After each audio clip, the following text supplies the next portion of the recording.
오늘 가서 뭐라고 얘기할까? 근데 상처용 열매라고 생각합니다. 한국에 들어와서 우리 중국 조선족들이 한국에서 이 30년이라는 기간 동안에 수많은 사람들이 어려움을 당하고 그리고 험난한 시절을 겪었습니다. 그러나 그 과정들이 오늘날 이 시점에 와서 다 잊혀지고 표면화되고 있다는 생각이 듭니다. 그래서 이 상처를 누군가가 기록하지 않으면 안 되겠다는 생각으로 이 상처의 기록들을 여기에 담았습니다. 한중 삼강 포럼은 세계 그 어느 민족보다 험난한 디아스포라의 삶을 살아온 제한중국 조선족이 지난 30년간의 역사를 반성하고 기록하고 우리 민족 공동체의 가치를 공유하면서 더욱 밝고 빛나는 살맛 나는 세상을 이룩하는 데서 여러분들과 함께 손에 손 잡고 공동 분투하고자 합니다. 동시에 이를 적시에 기록하여 후세에 남기고자 하는 것이 이번 총회의 기본적인 취지입니다. 한중 수교 30주년이라는 이런 중요한 시점에서 아주 귀한 책이 오늘 출간되게 되면 아주 진심으로 크게 축하드립니다. 이런 측면에서 상능 포럼이 꾸준하게 한중 민간 시민사회 단체 간의 소통의 장으로서 큰 매개적인 역할을 해왔다고 합니다. 한국에 거주하는 중국 우리 조선족은 지난 30년간의 많은 어려운 삶을 이 땅에 정착하기 위해서 그 어려움을 잘 극복하고 점진적으로 한국 사회에 융하여 한국 사회 발전에도 큰 기여를 지금 해오고 있습니다. 지난 30년 동안 한국에 들어와 있던 우리 중국의 조선족들이 정치, 경제, 사회, 문화 각 분야에서 눈부신 성장과 업적을 이루었음에도 불구하고 그것이 잊혀져 가고 있다. 또 누군가 이것을 기록하지 않으면 안 되겠다는 절박한 마음을 가지고 저희들이 이 책을 집필을 했습니다. 안산시에서 한 분의 시의원이 나온 것으로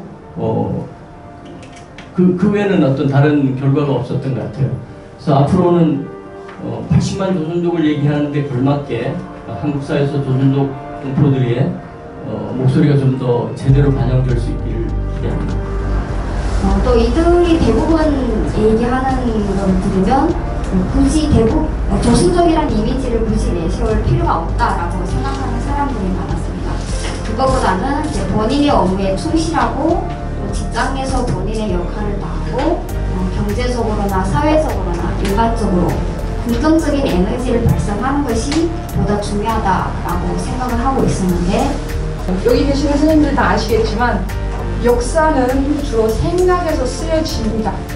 그래서 조선족들이 한반도에서 이제 중국을 건너갔을 때부터 상황은 굉장히 안 좋았어요. 물론 문화대 혁명도 겪고 또 요즘 최근에 막 조선어가 사라지고 자 이렇게 우리가 처했던 상황은 쭉 안 좋았어요. 당연히 감정은 늘 서럽고 조금 쓸쓸하고 안타깝고 이런 감정이었습니다. 그래서 상황이나 감정이나 생각을 제쳐놓고 행동만 놓고 보면 이분들은 대단한 개척자이다, 도전자이다. 그런 입장에서 역사를 다시 읽어야 한다. 지금까지 행동을 좀 충실 안 했다면 이제부터는 조선족의 행동에 초점을 맞춰서 역사도 다시 읽고 문학도 다시 읽어야 된다. 제 논문은 대체로 이런 취지였습니다. 감사합니다. 다 뭔가 한국 사람들이 잘 모르고 혹은 오해해서 생긴 혐오지 이 잘 모르는 거를 그 내막을 알고 오해를 풀면 중국을 혐오할 하등의 이유도 없다. 하등의 이유도 없다.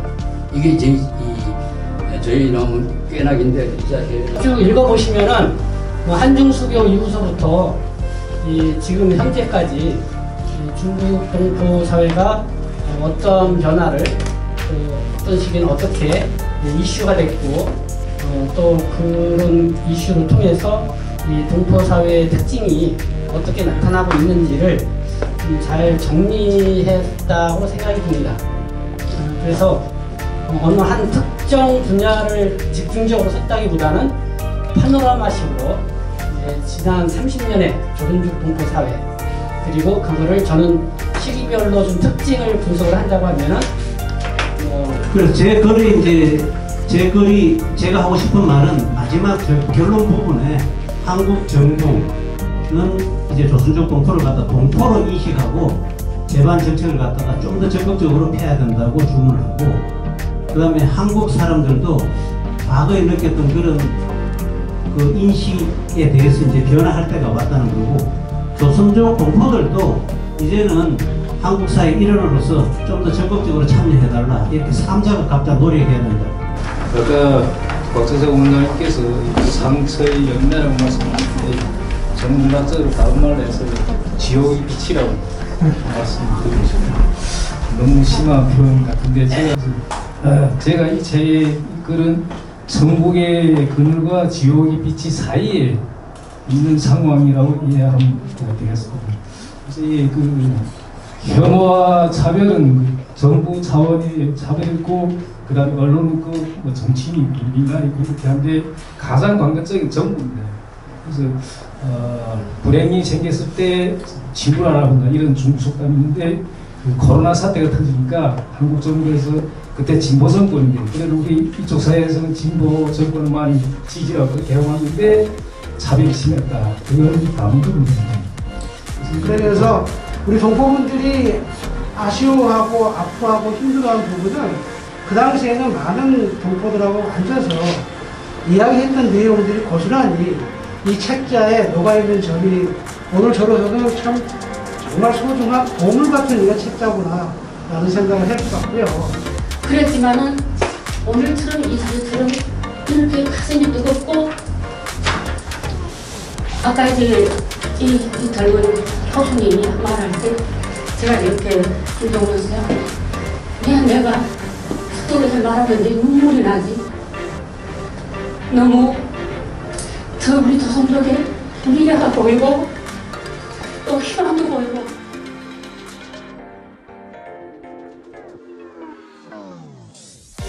상강 프로 파이팅! 네, 하나, 둘. 상강 프로 파이팅!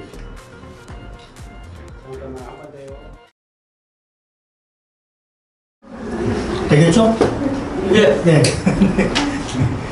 네, 지금부터 2022년 한중 수교 30주년 기념 우리 한중 상강 포럼 총서 1권, 2권이 나왔습니다. 그래서 총서 출간식을 가지도록 하겠습니다. 오늘 주최는 우리 한중 상강 포럼에서 주최를 하고요. 주관은 저희 한국 이주동포정책연구원, 그리고 장소 및 후원은 사단법인 한국당나라인통합협회에서 후원을 드렸습니다. 주말임에도 불구하고 귀한 시간, 다 어디 다른 사적인 조금 공적인 모임들이 다 있을 줄 아는데 귀한 시간 내주셔서 저희와 함께 깊은 시간을 함께 해주셔서 대단히 감사합니다. 저는 한국 이주동포 정책개발연구원 원장 곽재석입니다. 반갑습니다. 조금 전에 말씀드린 바와 같이 우리 올해가 한중 수교 30주년입니다. 30주년인데 뭐 세상이 하도 수순하다 보니 한국과 중국 간 여러 가지 참 굉장히 큰 행사가 이루어질 것을 수년 전부터 기대를 했지만은 올해 그냥 다 지나버리고 말았습니다. 그렇지만은 저희가 생각할 때는, 저희 한중 상강 포럼에서 생각할 때는 한중 수교 30년에 여러 가지 중요한 분야들이 있지만 그 중에서 가장 중요한 분야는 바로 우리 조선족들이 주인공이다 라고 생각을 합니다. 그래서 우리의 힘으로 우리가 주인이 된 그러한 책을 하나 만들어내자 하는 것을 저희 한중 상강 포럼의 대표이신 장경률 대표님께서 제안을 하셨고요. 그래서 저희들이 연초에 4월달부터 모여서 각 책의 집필자님들께서 귀한 시간 내서 모여주셔서 여러 가지 언어를 거치고 3번, 4번 만났습니다. 언어를 거치고 또 시간이 쫓김에도 불구하고 또 귀한 옥고 원고를 주셔가지고 또 마무리를 해서 이렇게 책으로 만들어냈습니다. 너무 감사드리고요. 이 책이 만들어지기까지 수고해 주시고 도와주신 공동 저자 또 대표님에 대해서 감사를 드립니다. 그러면은 한중수교 30주년 기념 상강포럼 총서 개회식을 우리 공동대표이신 장경률 대표님께서 해주시겠습니다. 큰 박수 좀 부탁드리겠습니다. 한중 상강포럼 공동대표 장경률입니다.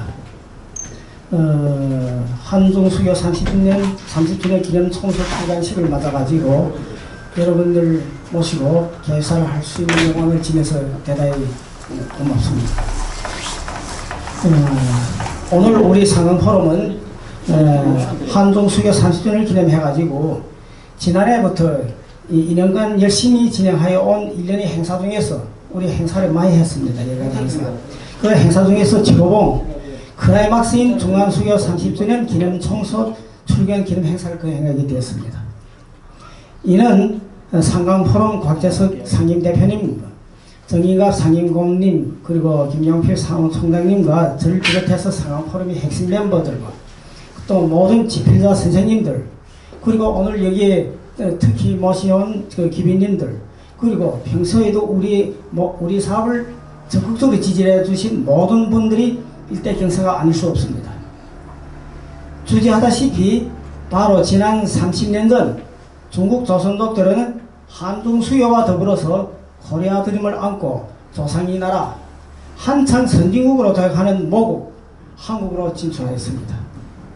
이 새로운 군체는 당시 한창 번영 발전하면서 상승 일로를 치닫는 한국에서 초시기부터 그처럼 어려운 역경 속에서도 한국의 주류 사회와 일보 융합하면서 하나의 홀수할 수 없는 한국 사회에서의 중요한 일익으로 부상하였습니다. 이 역사적인 행동이 모국으로 와서 한중 경제와 사회 발전에 거대한 기여를 하였다고 봅니다. 동시에 한중 친선을 승화시키는 강력한 신흥 역량으로 성장하였습니다. 바로 곽재석 대표님이 한중 수교 30주년에 붙이는 글에서 토파하시다시피 한중 5호 선진의 현대사, 우리들이 현대사는 어두운 길을 함께 걷는 동지 역사라고 할 수 있습니다. 이 당을 펼치고 또 우리 나름대로의 족적을 뚜렷하게 남겼습니다. 인류의 4대 성인 동방이 성인으로 추앙받는 공자님께서는 인생 31일이라고는 명언을 남기셨습니다. 하다면 오늘 한중 수교 30년이 되는데 지난 30년간의 역사적 발자취를 잘 더듬어 보고 향후 30년을 내다보면서 휘황찬란한 청사진을 그려가는 것도 아주 뜻깊은 거동이라고 하겠습니다. 한중 상강포럼은 세계 그 어느 민족보다 험난한 디아스포라의 삶을 살아온 제한중국 조선족이 지난 30년간의 역사를 반추하고 기록하고 우리 민족 공동체의 가치를 공유하면서 더욱 밝고 빛나는 살맛 나는 세상을 이룩하는 데서 여러분들과 함께 손에 손잡고 공동 분투하고자 합니다. 동시에 이를 적시에 기록하여 후세에 남기고자 하는 것이 이번 총서의 기본적인 취지입니다. 오늘 여기에 참가하신 모든 교수님들, 학사님들과 더불어 공동한 노력으로 드디어 오늘 이 결실을, 초보적인 결실을 보게 되었습니다.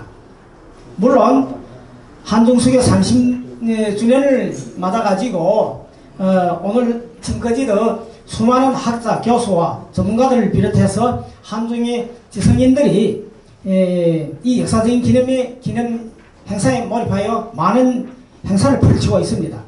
또 지금도 그냥 진행 중입니다. 이런 와중에 우리 교수 전문가님들에 의해서 출간된 역사 한중수교 30주년 기념 한중상반포럼 총서는 제1권 한중수교 30년의 조선족과 총서의 제2권 정인갑 교수님이 써서 중국의 문화와 중국인의 기질이 가장 무게 있고 한국령이 풍부한 정품이 하나라고 말하고 싶습니다. 이제 이 총서의 제1권, 2권에 이어서 또 제3권은 곽재석 대표님이 지풀정에 있는 제한중국 조선족 디아스포라 민중론 지금 초보적으로는 이렇게 하고 있는데요. 지금 한창 준비 중에 있고 또 될 수 있다면 종합본 한 권 그지 더 내서 우리 한중 수교 30주년을 맞는 기념 총서를 또한 4권 내지 5권으로 지금 준비 중에 있는데 대체 계획은 이렇습니다. 지금 이미 2개 나오고 오늘은 지금 출간식을 하고 이제 앞으로 지금 1권 될 수 있으면 몇 권까지 더 하자고 하는데 그거는 이제 실천에 맡겨야 되는 거고요. 중국의 속담에 왕퍼마이과 즈과즈과라는 이런 게 있습니다. 또 장사꾼이 자기 그 수박이나 뭔가 뭐 참외가 달다고 이렇게 하는 것처럼 이렇게 그 좀 자기 물품을 자기들로 사랑하고 아껴야 된다, 자랑해야 된다 이런 이야기인데 실제로 우리 상강포럼이 오늘 출발한 이 총서 이거는 물론 우리들로도 자호감을 느끼고 그렇게 그런지만은 정말 내가 보건대에는 진짜 그 누구도 아직까지 써내지 않았고 또 지금까지 이런 총서 책은 몰라도 총서는 정말 아직까지 없습니다. 이런 의미에서 말하면 정말 참 잘된 이런 총서로서 그 선례는 아직 없다고 생각합니다. 물론 이 총서에 대한 평가는 이제 교수님들이 그 간담을 통해서 나올 것입니다. 또 그렇게 하리라고 믿으면서 이 성과물이 지식성, 취미성, 사료성 등 제반 요소를 겸비한 것으로서 평가받을 것이라 저는 확신합니다. 이제 한국과 중국이 손에 손잡고 지난 30년에 거둔 위대한 성취를 토대로 삼아가지고 이제 동아시아의 우뚝선, 중심의 우뚝선 공동이 번영하는 새로운 시대를 열어갈 것이라 저는 확신합니다. 또 저는 우리 목표는 기쁘고 실현될 것이라고 믿습니다. 이상입니다. 두 번째로 우리 조롱재 이사장님께서 축사 좀 부탁드립니다. 조롱재 이사장님께서는 현재 재동포 포럼 이사장으로 계시고요. 전 한국 해외 한인무역협회 상금 부회장으로 계셨습니다. 박수 부탁드립니다. 안녕하십니까. 반갑습니다. 방금 소개받은 재동포 포럼의 조롱재 이사장입니다. 오늘 이 뜻깊은 자리에 제가 인사 말씀을 하게 돼서 아주 영광으로 생각합니다. 한중 수교 30주년이라는 이런 중요한 시점에서 아주 귀한 책이 오늘 출간되게 되면 아주 진심으로 크게 축하드립니다. 바라는데 이 책이 우리 동포 사이는 물론 우리 내국인 사이에도 널리 좀 읽혀져서 서로 이해의 폭을 넓히고 좀 좋은 결과가 나오도록 그런 바람이 있습니다. 우리 이 책을 만드신, 집필하신 여러 저자님들, 또 책을 만드시는 데 힘을 쓰신 우리 여러분들에게 다시 한번 깊은 감사의 말씀을 드리고 한중 상강 포럼과 한국 이주동포 두 번째 우리 축사 해주신 우리 이상희 교수님께서 방금 오셨는데 우리 지금 현재 한반도 정세 비핵화 운동, 평화 운동을 위해서 지금 한국 외대 명예교수로 계시지만 또 퇴직 이후에도 왕성하게 동분서주 하시는 분이십니다. 큰 박수 좀 부탁드리겠습니다. 우선 반갑습니다. 그리고 제가 조금 늦어서 죄송합니다. 우선 한중 상강 포럼 총서 출간을 진심으로 축하드립니다. 특히 2022년 금년 한중 수교 30주년, 중국 건국 73주년을 맞아 총서 발간은 특별한 의미가 있다고 봅니다. 지난 8월 24일 한중 수교 30주년이 되는 날 중국 국가주석 시진핑과 윤석열 대통령은 축전을 주고받았습니다. 이처럼 양국은 정부 차원에서는 경제, 문화 등 다방면에서 교류와 협력을 정치적인 여러 가지 어려움이 있음에도 불구하고 잘 극복하고 지혜롭게 성공적으로 양국 간 발전을 지속해 오고 있습니다. 한중 수교 30주년을 계기로 한중 국가 간의 성공적인 이러한 어려움이 있음에도 불구하고 교류 협력이 한중 양국 국민 간에도 확대되고 침투하고 발전되길 진심으로 바랍니다. 이런 측면에서 상강 포럼이 꾸준하게 한중 민간 시민사회 단체 간의 소통의 장으로서 큰 매개적인 역할을 해왔다고 합니다. 한국에 거주하는 중국 우리 조선족은 지난 30년간의 많은 어려운 삶을 이 땅에 정착하기 위해서 그 어려움을 잘 극복하고 점진적으로 한국 사회에 융하여 한국 사회 발전에도 큰 기여를 지금 해오고 있습니다. 오늘 총서 발간 총서 1 한중수교 30년의 조선족, 총서 2 중국의 문화와 중국인의 기질 두 권이 바로 그 증거입니다. 이 두 권의 책 속에서 30년간 한국에 거주하는 중국 조선족이 많은 어려움을 극복하고 한중 민간 차원에서 미래지향적인 양국의 협력과 발전에 노력해온 과거의 기록과 또 미래의 어떻게 나가야 될 건가 하는 방향을 어렴풋이 제시해 주리라고 봅니다. 진심으로 총서 발간 두 권 출간을 축하드립니다. 끝으로 출간회를 주최하신 한중상강포럼의 곽재석 대표님, 그리고 장경률 공동대표님, 그리고 주관하신 한국 이주동포연구소 그간의 많은 노력에 진심으로 감사드립니다. 감사합니다. 자, 그러면은 축사에 이어서 저희들 책 소개 시간을 갖도록 하겠습니다. 부득이 제 1권 저희가 제가 또 공동 저자이며 또 대표 저자이기 때문에 제가 책 소개를 하는 시간을 갖도록 하겠습니다.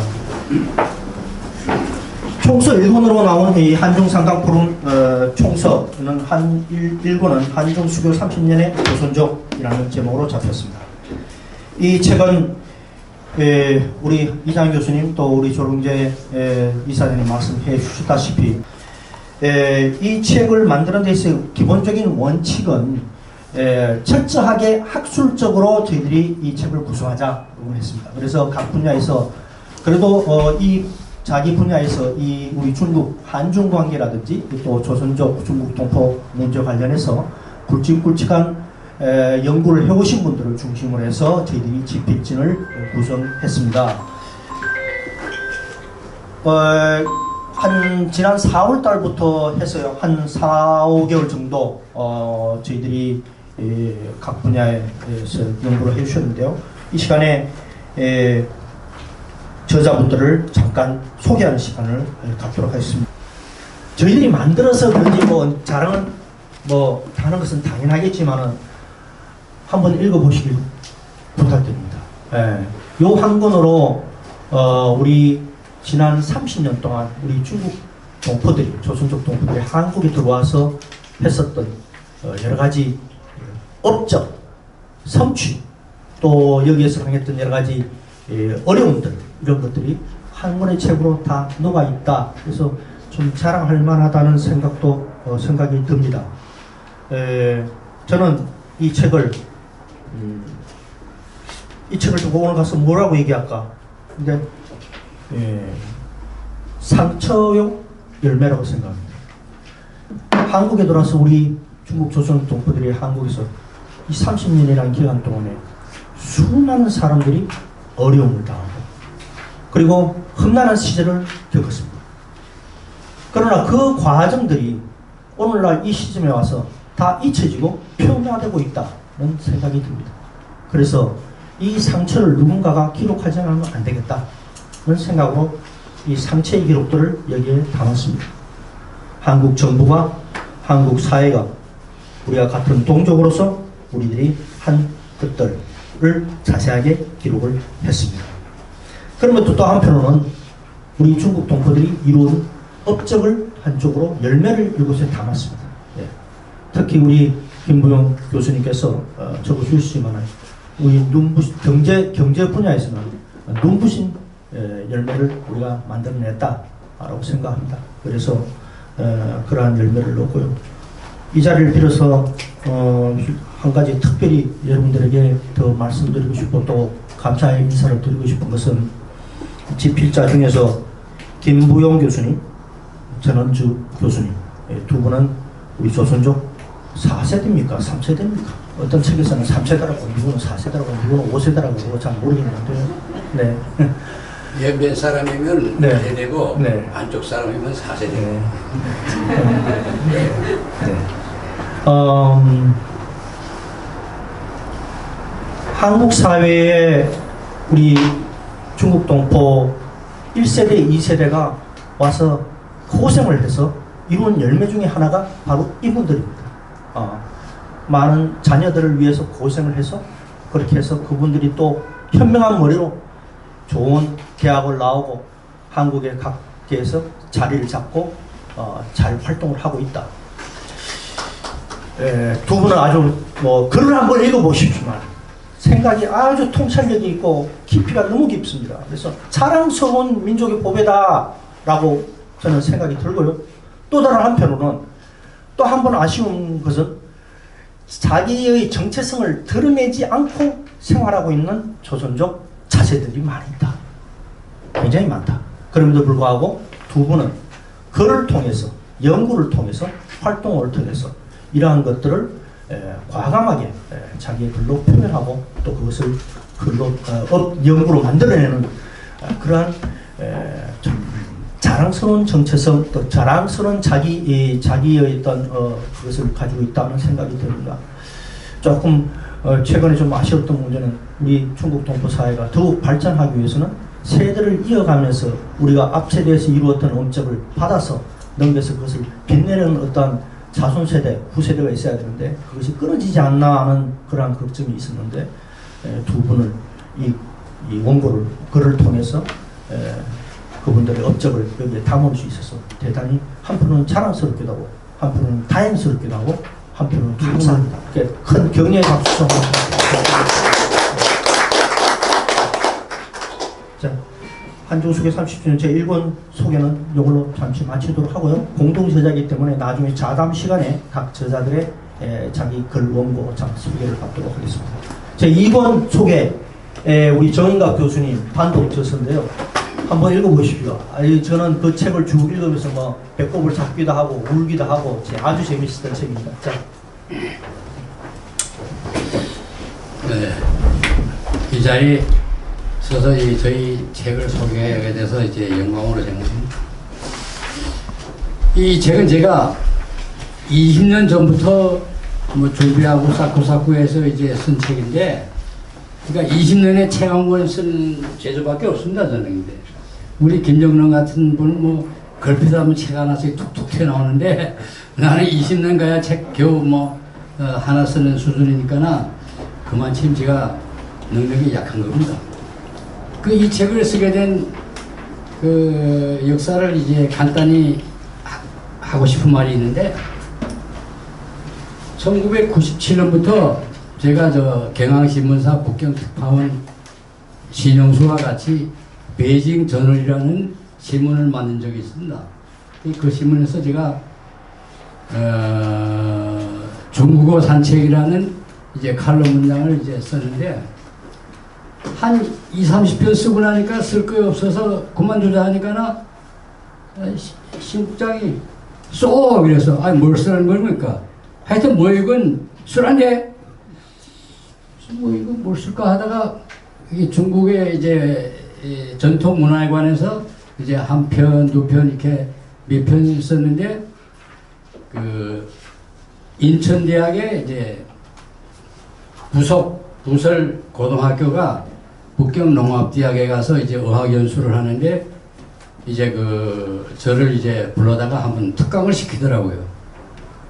그래서 이제 중국 문화에 관한 특강을 하는데, 그 고등학교 학생들 가운데 이제 50대, 60대가 둘이 앉았어요. 뒤에. 저분들이 앉아있는데, 이제 특강이 끝나고 나서 이제 날 찾아와서, 한 사람은 이제 LG전자의 중국 사장 노영학이고, 다른 한 분은 그 밑에 있는 이제 이시성을 가진 상무인데, 우리 LG전자에 고문을 하면 어떠나? 그래서 아니 난 고문 있고 뭐 그런 감투는 쓰기 싫다. 그 당시 내가 무슨 필요하게 되면 내가 시간이 나고 또 덩치가 있으면 말 두 마디 하고 그것뿐이지 난 고문 싫다. 그러니까 이제 뭐 다음 주 어느 날 자기네 CEO 회의하는 데 와서 오늘 강의한 이런 식으로 강의 한번 해달라. 그 가서 뭔가 하면 결국 한 강의가 중국의 문화와 중국인의 기질이었어요. 그렇게 해서 한 번, 두 번 또 무슨 저 삼성에서도 해달라 하고 또 한국 어느 저 대학교 무슨 뭐 최고 경영자 뭐 학원 졸업하고 중국 뭐 여행 가서 또 해달라 하고 이래서 그런 강의를 아마 한 80번 한 것 같습니다. 이게 이 책을 쓰게 된 첫째 계기고, 그 다음은 이게 중국 사람이 어떤 사람인가 중국에서 나서 자란 조선족들로 거의 모릅니다. 제가 태어난 고향에 조선족이 4분의 1, 한족이 4분의 3인데 거기서 제가 그 고향에서 24년 살았고 한족을 알마에 알았다 했는데 이무병으로 가서 군에 가서 우리 부대는 야전군인데 1년에 11달은 농촌에 가서 농민들 한 방에서 자면서 훈련하고 한 달은 장촌에 부대 영방에 와서 이제 구정을 재고 신입 군인을 맞이하고 또 이제 지대 군인을 보내고 한 달, 그리고 또 농촌에 가서 11달, 5년 반 동안 이제 그 농촌에 가서 이제 그 한족 집에 가서 자면서 훈련했는데 한족 집에 가자가 아니라 한 방에서 생활했습니다. 그러니까 중국 농촌의 길로가 똑같은데 이제 가운데는 1m 넓이의 맨바닥이고 땅바닥, 이는 이쪽에 온돌이 있고 한쪽에 온돌이 있고, 근데 이제 남쪽 온돌에서는 그 집 사람 자고 북쪽 온돌에서는 우리 군인들이 이제 다섯이 자고 이렇게 5년 반을 생활했기 때문에 심지어 그 집에서 부부간에 싸워도 내가 가서 말리고 뭐 형제간에 싸워도 가서 말리고 뭐 별의별 체험을 다 해서 야 내가 저 중국 사람을 알마이 알았다 했는데 여기 와 보니까 내가 10%도 몰랐구나. 진짜 중국 사람을 이제 알게 된 것은 한 방에서 5년 반 동안 생활했기 때문입니다. 좀 추잡한 얘기인데 그 5년 반 동안 그 한 방에서 자면서 난 그때 심정이 약해서 보초박 보고 오게 되면 예를 들어서 12시부터 1시까지 보초반다. 그러면 1시에 들어와 누우면 2시, 3시, 4시까지 잠이 안 와요. 신경이 좀 약하니까. 그래서 아는데 그 농촌의 중국 농촌의 농민 부부간이 성생활을 100분의 100 다 새벽 5시에 합니다. 그거 난 누워서 다 이렇게 귀로 들으면서 이제 더 잠이 안 오지. 그 정도로 내가 중국 사람을 철두철미하게 알게 된 것은 이무병으로 5년만 동안 중국인하고 한 방에서 생활했기 때문입니다. 그래서 이 책을 쓸 수 있는 겁니다. 아마 그래서 이제 조선족들이 뭐 중국인이 뭐 중국인 문화 뭐 중국인이 이제 그 뻔할 거 뭐 다 아는 거 하고 책 두루루 둘쳐보고 버릴 수 있는데 그러지 마세요. 찬찬히 보게 되면 야 중국 사람 우리 정말 몰랐구나. 이거 저 정인가비가 꽤나 많이 알았구나 아마 느낄 겁니다. 그래서 그 20년 동안 갈고 닦고 해가지고 겨우 이 책을 하나 썼는데 여러분에서 열심히 봐두게 되면 감사하겠습니다. 이만입니다.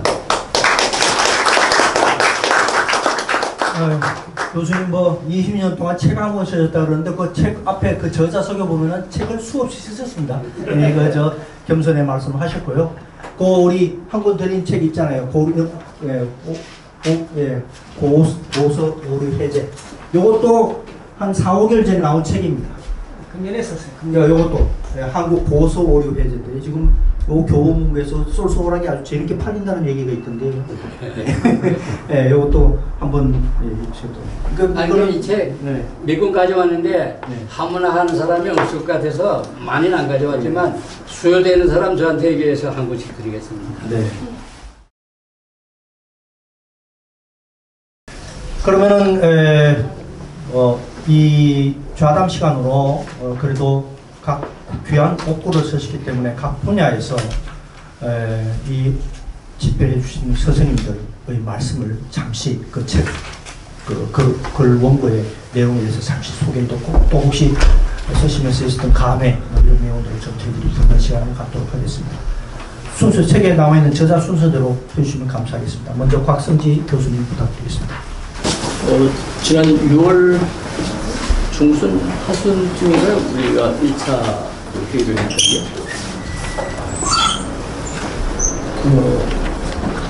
어쨌든 마이크가 말 잘 안 듣더라고. 아 그래요? 예. 급하게 기획을 하고 참여를 해서 한 여름에 부랴부랴 썼던 기억이 생각납니다. 사실 30년의 역사를 또 결코 가볍지 않은 역사를 짧은 글로 이렇게 정리한다는 게 쉽지 않았었고요. 그래서 저는 이제 정치 분야 쪽을 맡아서 하면서 우선은 한중 간의 공식적인 정치적 관계가 어떻게 이루어졌는지를 양국 정상 중심으로 한번 정리를 해봤고요. 그렇게 정리하면서 느꼈던 것은 관계의 형태가 중국이 물론 이제 그게 중국은 기본적으로 10년간 최고 지도자가 유지가 됐고 한국은 5년간 매 5년마다 이제 지도자가 바뀌는 그런 형국이어서 그렇게 됐지만 어쨌든 중국이 좀 더 힘을 가지고 그 한중 관계를 이끌어갔던 그런 관계로 보였습니다. 그래서 예를 들어서 시진핑 정부 출범, 시진핑 주석이 등장한 이후에는 초기에는 한중 간의 정상 간의 이제 교류가 일정하게 있었지만 사드 사태 이후에는 특히 지금까지 한 7년이 지났나요? 7년 정도 지났는데 그 사이에 시진핑 주석은 한 번도 아직 못 왔고요. 뭐 온다 하면서 결국 여러 가지 이유로 해서 못 왔지만 우리 쪽에서는 몇 차례 이제 다녀왔습니다. 그런 형태로 한중 관계의 정치적인 그 관계 맺기는 중국이 앞서서 중국이 지향하는 쪽으로 이렇게 그 관계가 만들어지고 우리는 따라가거나 아니면 좀 수동적으로 이렇게 관계가 만들어지는 듯한 인상을 받았습니다.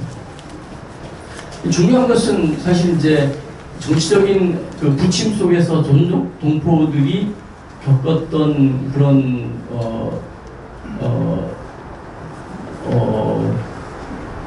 마음고생이랄까 뭐 이런 것을 좀 관심 있게 봤습니다. 한중 수교가 92년에 이루어졌지만 한중 간의 관계가 맺어진 것은 여러분 잘 아시겠습니다만 1983년에 심양에서 그 중국 민항기가 납치돼서 춘천에 불시탈을 하면서 그것이 하나의 계기가 돼서 이제 관계가 이루어졌습니다. 그래서 83년 5월에 그 춘천 미군 기지 안에 중국 민항기가 시작하면서 그 문제를 해결하기 위해서 한중 간의 공식적인 이제 관계가 이루어져서 중국 민항구 국장 신도가 공식 한국을 방문했는데 그게 몇십 년 만에 처음입니다. 그러니까요. 그러니까 뭐 잘 아시는 것처럼 그 전에는 적대적 관계였고 그때도 적대적 관계였지만 그런 큰 사건이 일어나니까 그 문제를 해결하기 위해서 양측 관리들이 만났고 그래서 공식적인 이제 협상을 하고 그 합의 문을 이제 만들게 되죠. 근데 그 합의 문에서 적대적 관계에 있음에도 불구하고 한국과 중국이 공이 상대 국호를 공식적으로 사용을 해요. 굉장히 파격적인 것이었고 이것이 하나의 단초가 아니었나, 이제 관계 맺기를 하는 단초가 아니었나 이런 생각을 하고 그 합의가 의미 있었던 것이 그 다음에 84년부터 중국에 있는 조선족 동포들이 한국에 올 수 있는 그런 그 길을 터주게 됩니다. 그래서 본격적으로는 그 아시안 게임이나 88 올림픽 때 이르러서 이루어지지만 어쨌든 그 법률적인 그 관계의 그 단초는 83년도에 민항기 사건을 해결하면서 이루어졌는데요.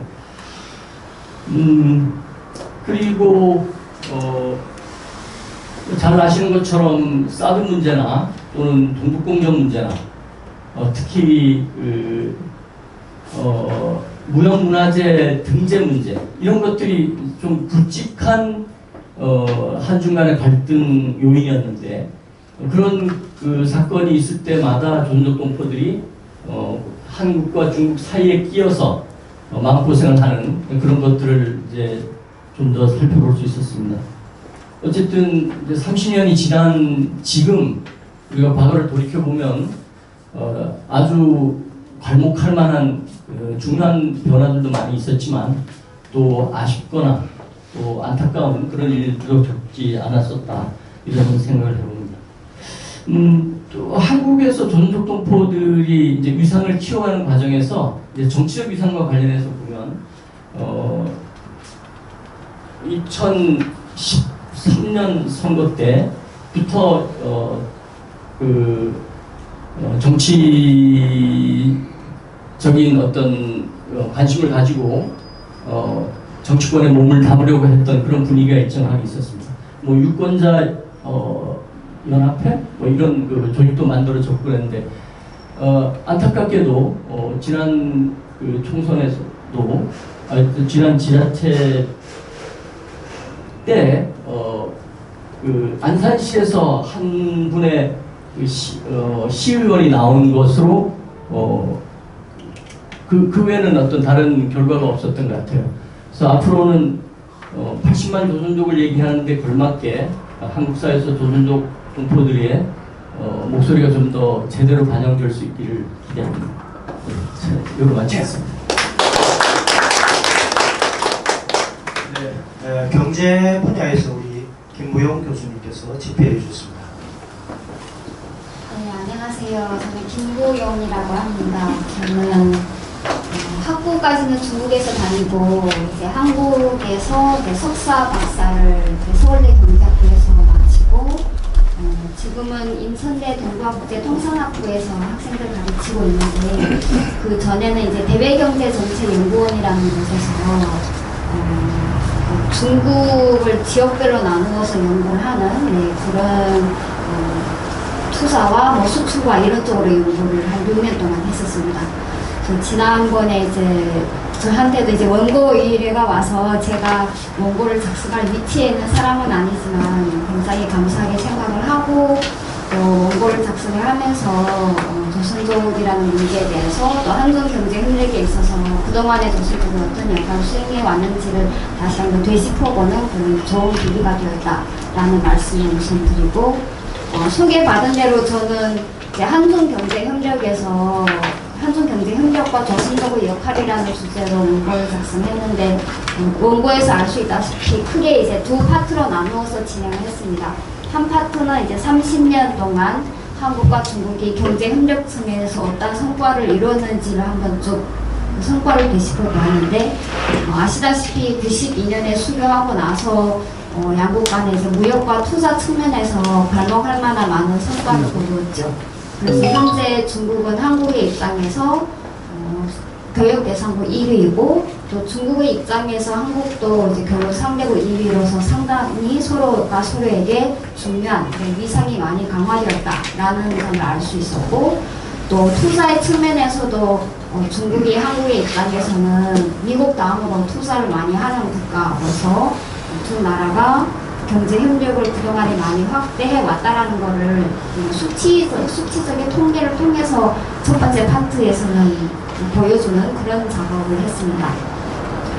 이러한 한중 경제 협력에서 이제 조선족들이 어떠한 역할을 수행했는지를 살펴보기 위해서 하나는 한국 기업이 중국에 투자를 할 때 그런 투자 측면과 또 하나는 한국 내에서 노동력의 공급이라는 이 두 가지 측면에서 살펴보았는데요.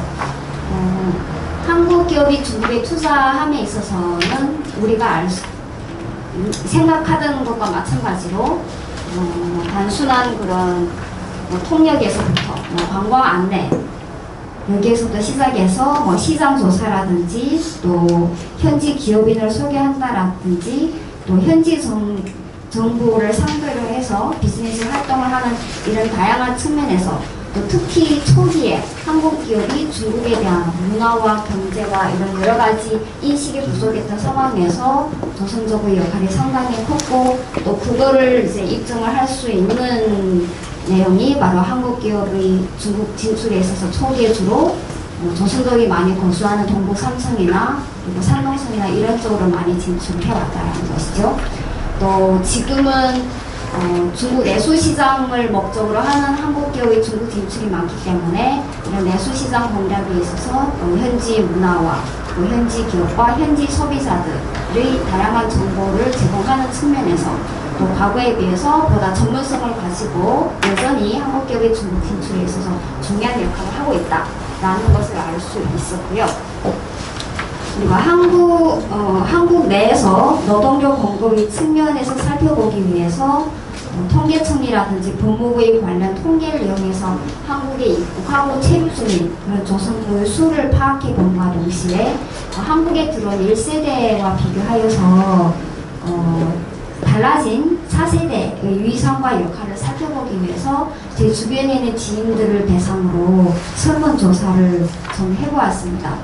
그래서 한국에 들어온 1세대 조선족들이 흔히 말하는 이제 50년대, 70년대 출생이 많죠. 그리고 은퇴한 노동자와 무직업자라든지 농민 출신들이 많았는데 이들은 주로 현지인들이 많이 꾸리는 탄광이라든지 건설 현장, 공장, 식당, 요양원 이런 쪽에서 힘든 일을 하면서 돈을 버는 경우가 많았고 또 이들 중에 일부는 축적한 기술이라든지 자본으로 부동산 투자를 한다라든지 이렇게 성공한 경우도 적지는 않았지만 성공하기까지 굉장히 지난한 과정을 거쳤는데 여기에 반해서 70년대, 90년대 출생인 그 후대들의 경우에는 부모 세대의 어려움을 답습을 하지 않고 다른 선택을 해서 성공한 경우가 많았습니다.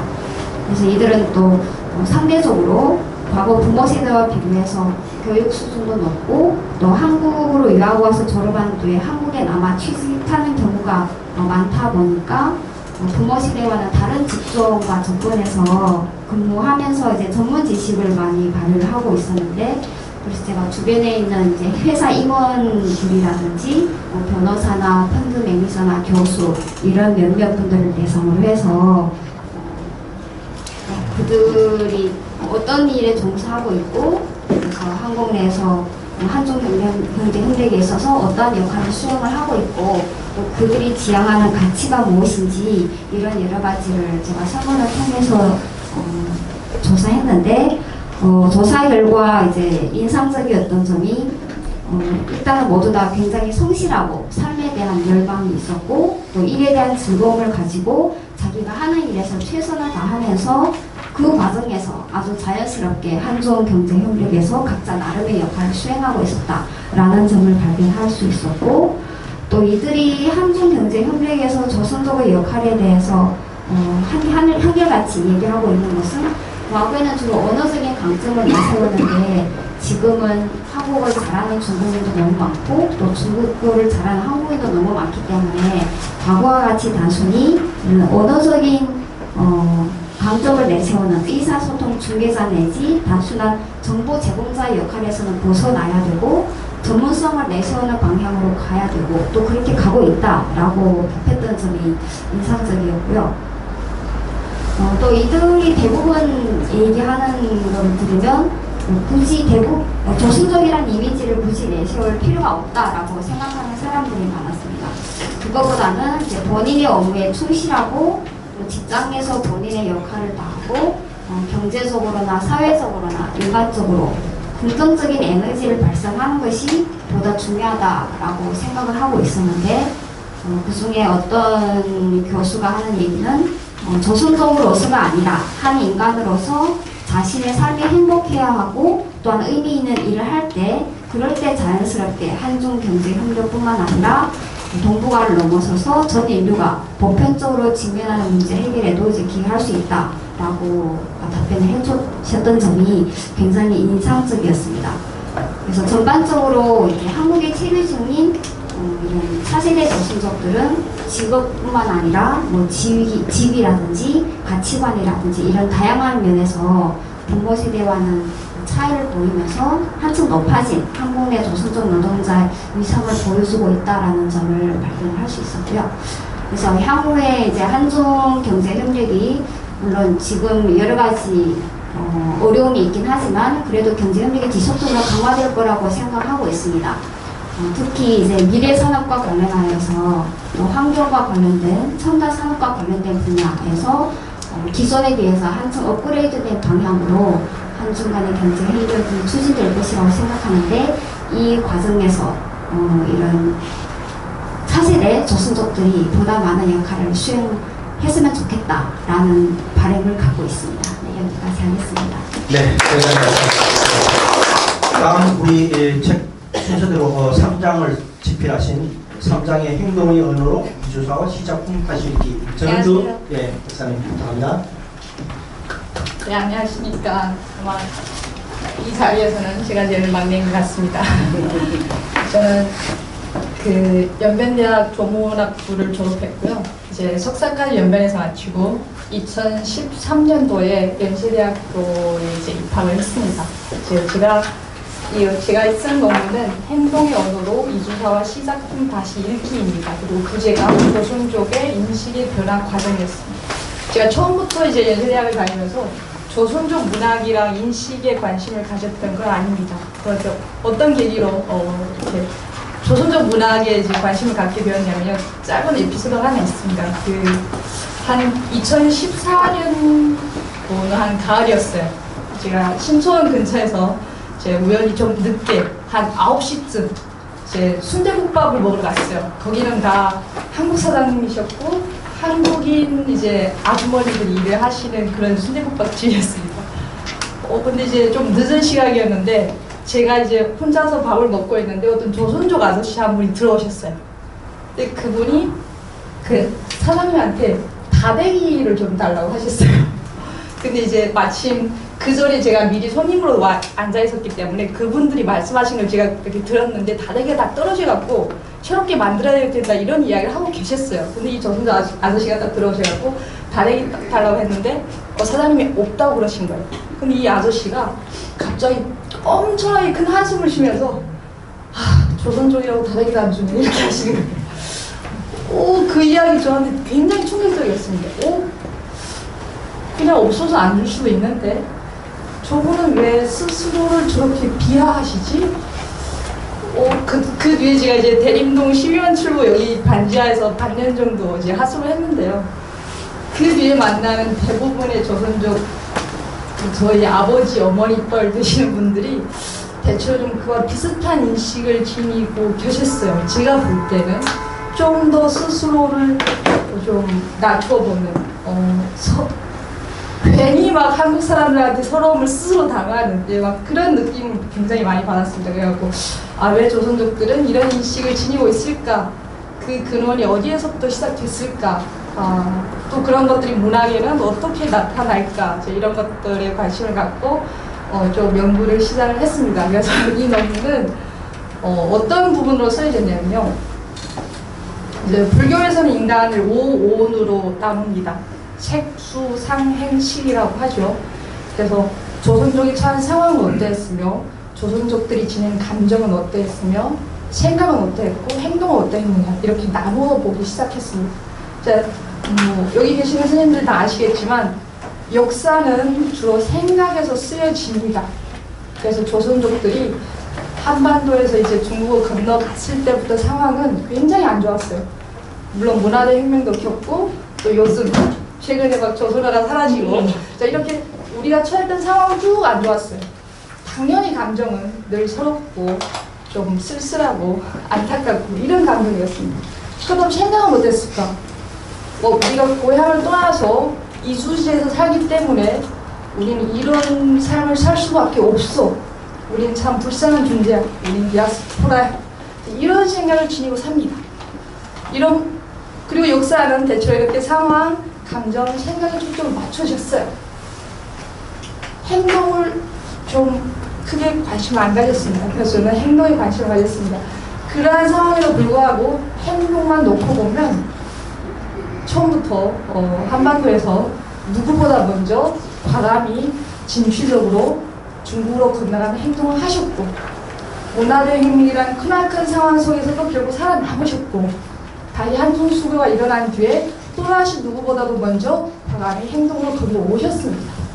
그래서 상황이나 감정이나 생각을 제쳐놓고 행동만 놓고 보면 이분들은 대단한 개척자이다, 도전자이다. 그런 입장에서 역사를 다시 읽어야 한다. 지금까지 행동을 좀 중시를 안 했다면 이제부터는 조선족의 행동에 초점을 맞춰서 역사도 다시 읽고 문학도 다시 읽어야 된다. 제 논문은 대체로 이런 취지였습니다. 감사합니다.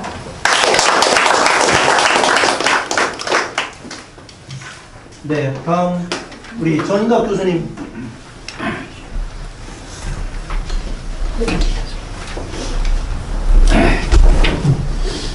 이제 제가 북경에서건 한국에서건 이제 이런 중국의 역사 문화에 관한 특강을 할 때마다 밑에서 쪽지가 많이 올라와요.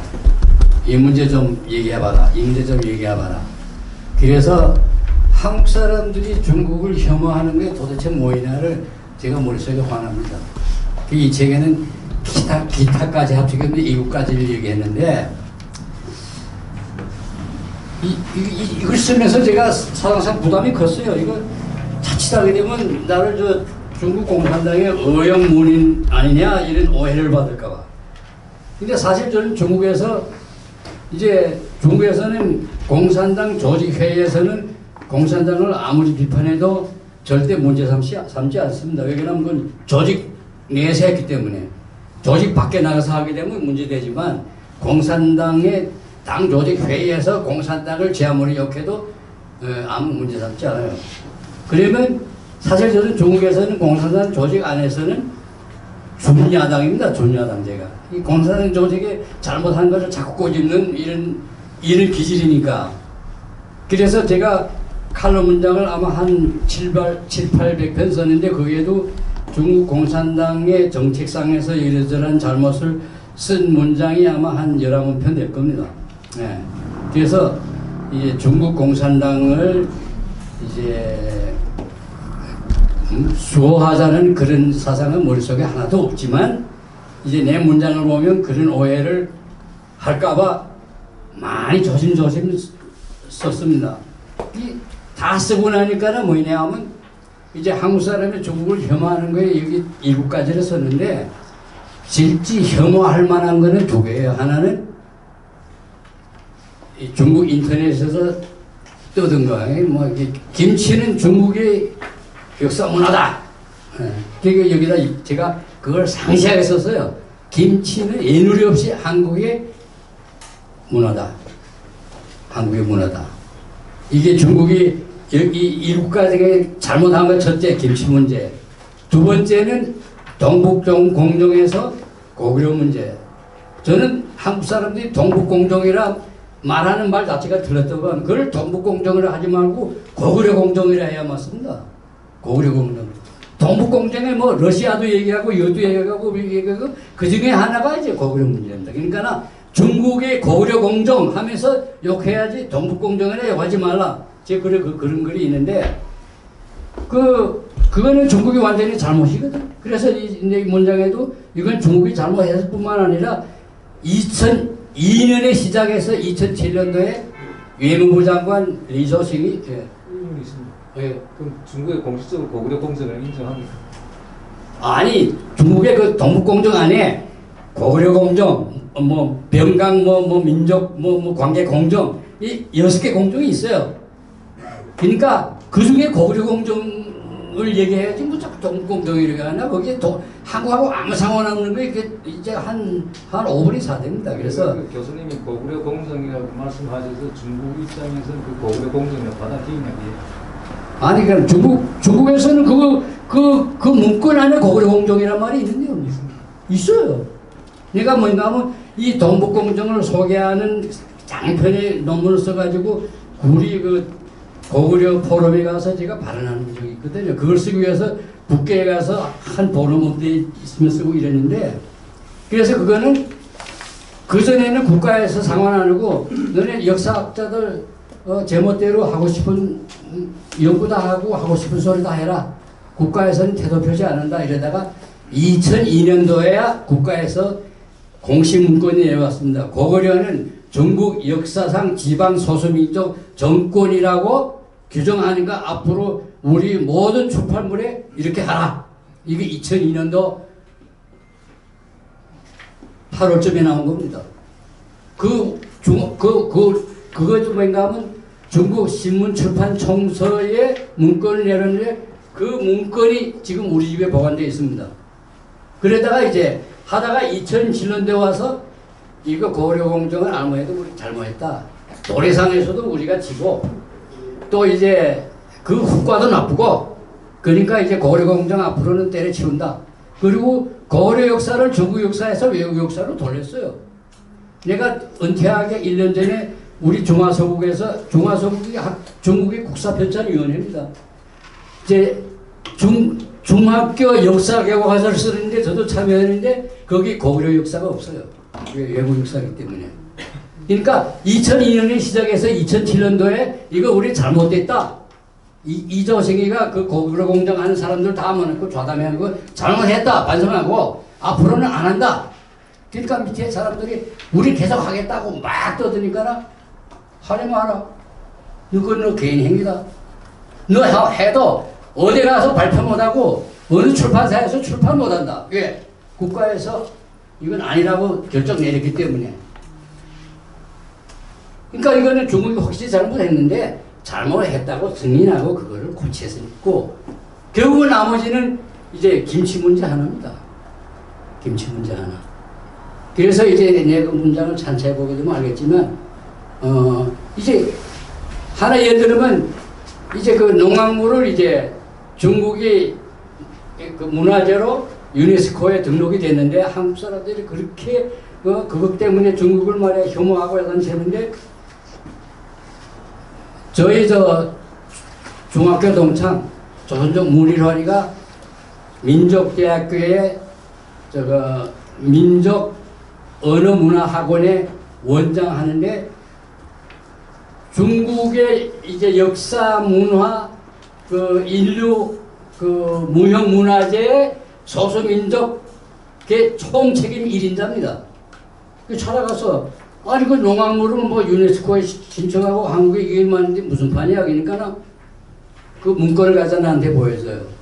농악물은 조선반도의 문화다. 조선족이 조선반도로부터 중국으로 이사 올 때 그걸 가지고 와서 왕청회에 여기 내 책에서 김아무개라는 사람이 농악무 문공단을 꾸리고 50년 60년 동안 계속 농악무만 했다. 전 세계에 농악무 문공단이 있습니까? 이거 하나밖에 없습니다. 한국에도 없습니다. 농악무 하나만 하는 문공단이 한국에도 없고 중국에 다른 데도 없고 전 세계 아무 데도 없습니다. 그러니까 이거는 조선반도에서 생긴 문화다. 이 사람이 조선반도에서 중국으로 이사할 때 가져와가지고서 농악무 문공단을 꾸리고 지금까지 해왔다. 이게 무슨 잘못이 있냐? 그러니까 이걸 보게 되면 그래서 얘기하게 되면 고구려 문제와 김치 문제 제외하고는 다 뭔가 뭐 한국 사람들이 잘 모르고 혹은 오해해서 생긴 혐오지 이 잘 모르는 거를 그 내막을 알고 오해를 풀면 중국을 혐오할 하등의 이유도 없다. 하등의 이유도 없다.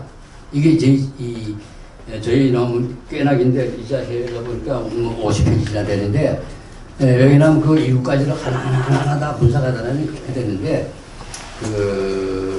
여러분이 그렇다는 걸 아시고 이제 읽어줬으면 고맙겠습니다. 이만. 네, 감사합니다. 언론 분야 우리 김용필 대표님.